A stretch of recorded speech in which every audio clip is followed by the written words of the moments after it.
মাননীয় প্রধান উপদেষ্টা আমাদেরকে আমন্ত্রণ জানিয়েছিলেন তার সাথে সাক্ষাৎ করার জন্যে। আমরা ইতিমধ্যে নামগুলো ঘোষণা করেছি, আমরা 4 জন এসেছিলাম। তবে আমাদেরকে আলোচনার বিষয়বস্তু আগে জানানো হয়নি।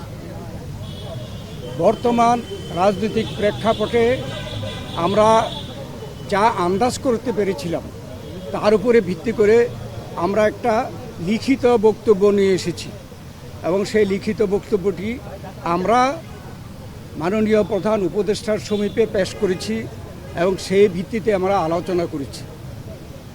তার একটি সারাংশ আমি আপনাদের সামনে তুলে ধরতে চাই।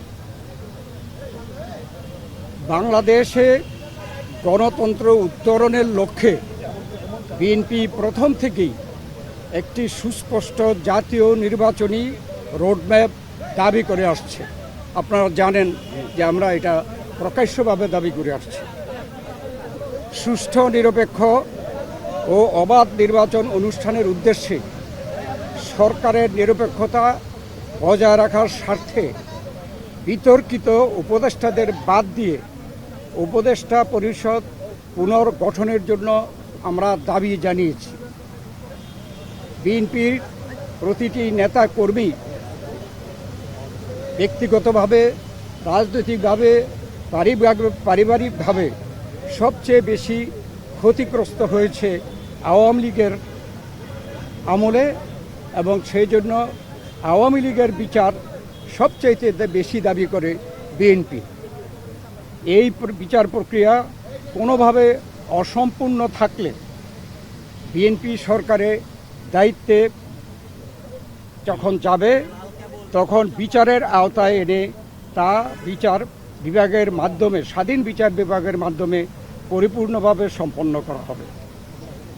নির্বাচন সংশ্লিষ্ট সংস্কার কার্যক্রম অবিলম্বে সম্পন্ন করে ডিসেম্বরের মধ্যে জাতীয় সংসদ নির্বাচন অনুষ্ঠানের জন্য দ্রুত প্রদানের দাবি আমরা জানিয়েছি। বাংলাদেশের মানুষ বিশ্বাস করে যে অন্তর্বর্তীকালীন সরকারের মূল দায়িত্ব হচ্ছে একটি সুষ্ঠু, নিরপেক্ষ নির্বাচনের মাধ্যমে বাংলাদেশকে গণতন্ত্রে উত্তরণের প্রক্রিয়া দ্রুত সম্পন্ন করা হবে। যে কোনো উছিলায় নির্বাচন যত বিলম্ব করা হবে, আমরা মনে করি জাতির কাছে আবার স্বৈরাচার পুনরায় ফিরে আসার ক্ষেত্র প্রস্তুত হবে।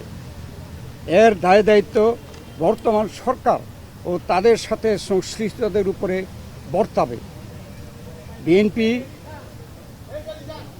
সম্প্রতি যে নানা ধরনের গুজব আছে, সেই প্রেক্ষিতে আমরা বিএনপির পক্ষ থেকে বলেছি, বিএনপি কখনই প্রধান উপদেষ্টার পদত্যাগ চায়নি, বরঞ্চ প্রথম দিন থেকেই এই সরকারকে সর্বাত্মক সহযোগিতা করে আসছে।